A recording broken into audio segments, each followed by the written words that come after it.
الرحمن الرحیم۔ آج پہلا جو پوائنٹ ہے عمران خان کا، وہ عمران خان خود کلیریفائی آج کر چکے ہیں، اور جب ہم جیل میں گئے تو انہوں نے شاید ایک دو صحافیوں نے بھی ان سے سوال کیا ریمیٹنسز کے بارے میں۔ انہوں نے یہ پوچھا کیونکہ اب مذاکرات شروع ہو گئے ہیں، اس کا مطلب ریمیٹنسز اب آیا جو عمران خان نے کہا تھا کہ نہ بھیجیں پاکستان، وہ کیمپین ختم ہو گیا ہے۔ عمران خان نے پہلے تو اس کی کلیریفیکیشن کیا۔ انہوں نے کہا دیکھیں پاکستان میں اس وقت جو معیشت ہے اس کی جو بہت بڑا سہارا ہے وہ ہماری اوورسیز پاکستانیز کی ریمیٹنسز ہیں، اور جو ریمیٹنسز پاکستانی باہر سے بھیجتے ہیں اس وقت ان کے ساتھ بھی بہت زیادتی کی جا رہی ہے۔ ان کے گھروں میں بھی فون کال جا رہی ہیں، پاکستان میں جو ان کے رشتہ دار ہیں ان کے ساتھ جو باہر بیٹھے ہوئے ہیں، جو اگر وہ پاکستان کے لیے آواز اٹھاتے ہیں ان کو بھی دھمکیاں دی جا رہی ہیں۔ تو ان کے پیسے ہیں، ان کے اپنے ذاتی پیسے ہیں، ان کی مرضی ہے اگر وہ نہ بھیجنا چاہیں۔ عمران خان نے تو صرف اوورسیز پاکستانیوں کو کال دیا ہے، باقی اگر وہ نہیں بھیجنا چاہیں گے تو وہ اپنی مرضی سے نہیں بھیجنا چاہیں گے۔ اور انہوں نے عمران خان نے اوورسیز پاکستانیوں کو کال دے چکے ہیں۔ 22 تاریخ دسمبر کو انہوں نے کال دے دی تھی کہ آپ اپنی ریمیٹنسز پاکستان میں بند کر دیں۔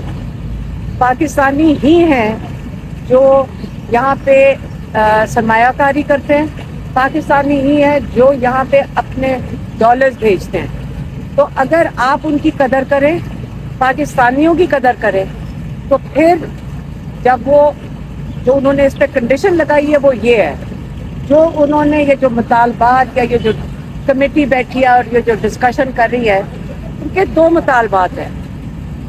انہوں نے کہا یہ دونوں مطالبات جب پورے ہوں گے، جب اس میں سنجیدگی دکھائی جائے گی، پھر وہ ریمیٹنسز کی کیمپین کو بند کریں گے، جس کا مطلب وہ کہیں گے ہاں اب اپنی ریمیٹنسز بھیج دیں۔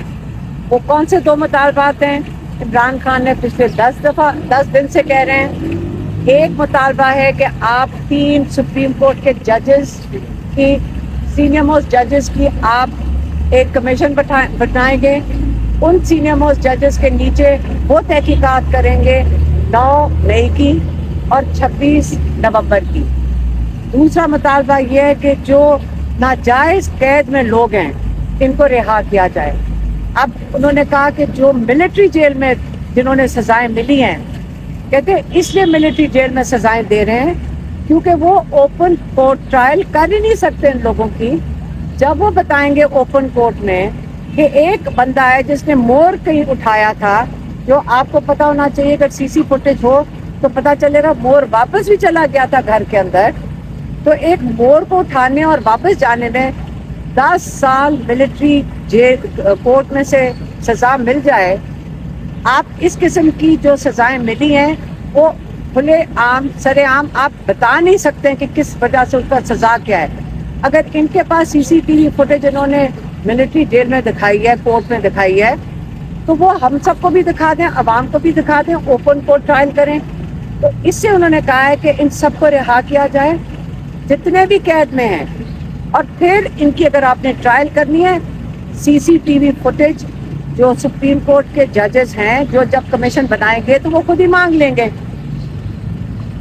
جب آپ رہا کرنا، ان کی ایک دوسری جو کنڈیشن ہے، یہ بہت ضروری ہے سمجھنا کہ اس وقت ہزاروں لوگ 9 مئی میں اور 26 نومبر میں جیل میں قید میں ہیں۔ اس لیے یہ ایک مطالبہ ہو گیا۔ دوسری بات انہوں نے جو کی ہے وہ انہوں نے کی ہے اپنی جیل میں رہنے کی۔ انہوں نے کہا سارے قیدیوں کو رہا کریں۔ میں بالکل، انہوں نے بڑا کلیئرلی کہا ہے کہ سب کو رہا کریں، مجھے اگر جیل میں رکھنا ہے آپ جیل میں رکھ لیں، لیکن میں ہاؤس اریسٹ میں نہیں جاؤں گا، کیونکہ ان کو پتہ چل گیا ہے کہ بہت زیادہ کیسرائیاں ہو رہی ہیں کہ عمران خان کو بنی گالا شفٹ کر رہے ہیں، عمران خان کو پتہ نہیں کے پی شفٹ کر رہے ہیں۔ وہ کہتے ہیں میں کہیں بھی جاؤں گا نہیں، میں ہاؤس اریسٹ میں نہیں جاؤں گا، سارے قیدیوں کو رہا کریں، مجھے قید میں رکھ لیں لیکن ہاؤس اریسٹ میں میں نہیں جاؤں گا۔ رہا کریں گے تو اپنے کیسز کا سامنا کر کے اپنے آپ کو انوسنٹ ثابت کر کے پھر وہ باہر نکلیں گے۔ وہ اس طرح نہیں قید سے باہر آئیں گے کہ ہاؤس اریسٹ پہ چلے جائیں گے. دوسرا پوائنٹ. تیسرا پوائنٹ عمران خان کا ہے جو افغانستان میں انہوں نے اخبار میں پڑھا ہے کہ افغانستان میں ہمارے جہاز ایئر فورس کے جہاز نے بومبنگ کی ہے. اس بات کا عمران خان کو بہت دکھ ہوا. انہوں نے کہا کہ بڑے دیر کے بعد پاکستان میں امن آیا تھا کیونکہ افغانستان میں امن آیا تھا اور افغانستان کا امن پاکستان کے ساتھ جڑا ہوا ہے. اگر آپ وہاں پہ جا کر اس قسم کا چیز کریں گے یا بارڈر کے اوپر اس قسم کا انتشار ہوگا تو پاکستان کا امن بھی اس سے متاثر ہوگا. اور مجھے بہت دکھ ہے کہ کسی طرف بھی پاکستان میں یا افغانستان میں بے گناہ جانیں ضائع جائیں. اور اگر پاکستان کے بارڈرز پہ کوئی چیز جو امن خراب ہوا تو پاکستان کی معیشت کو اس کا ڈائریکٹ افیکٹ ہوگا. اس کے وہ کہہ رہے ہیں کہ اس کا سیدھا اثر جو ہے ہماری معیشت پہ جائے گا کیونکہ جب امن نہیں ہوگا. انہوں نے کہا 3 چیزیں درکار ہیں پاکستان کی ترقی معیشت کی ترقی کے لیے.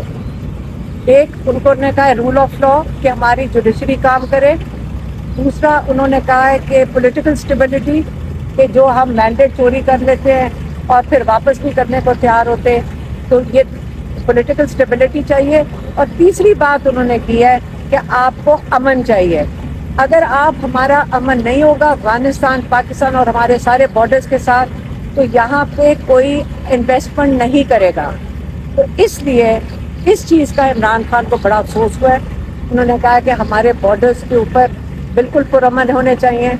ہمیں اس چیز پہ بڑی فکر ہے کہ ہماری سارے جو ادارے ہیں جو جن کا کام ہے کہ ہمیں بارڈر کے اوپر جو انفارمیشن لے کر آئیں جیسے ہمارے جو خفیہ ادارے ہیں تو وہ سارا وقت اگر پولیٹیکل انجینئرنگ میں لگے رہیں گے تو ہمارے بارڈرز کا کون تحفظ کرے گا. تو عمران خان کا خیال ہے کہ پولیٹیکل انجینئرنگ کی بجائے ہمارے ادارے جو بڑے مضبوط ادارے ہیں بڑے اہم ادارے ہیں ان کو اپنے بارڈر کی حفاظت کے لیے جانا چاہیے اور ادھر موجود ہونا چاہیے. یہ 3 عمران خان کے پوائنٹ سے میں نے آپ تک پہنچا دی. الرحمن الرحیم. آج پہلا جو پوائنٹ ہے عمران خان کا وہ عمران خان خود کلیریفائی آج کر چکے ہیں. اور جب ہم جیل میں گئے تو انہوں نے شاید 1-2 صحافیوں نے بھی ان سے سوال کیا ریمیٹنسز کے بارے میں. انہوں نے یہ پوچھا کیونکہ اب مذاکرات شروع ہو گئے ہیں اس کا مطلب ریمیٹنسز اب آیا جو عمران خان نے کہا تھا کہ نہ بھیجیں پاکستان وہ کیمپین ختم ہو گیا ہے. عمران خان نے پہلے تو اس کی کلیریفیکیشن کیا. انہوں نے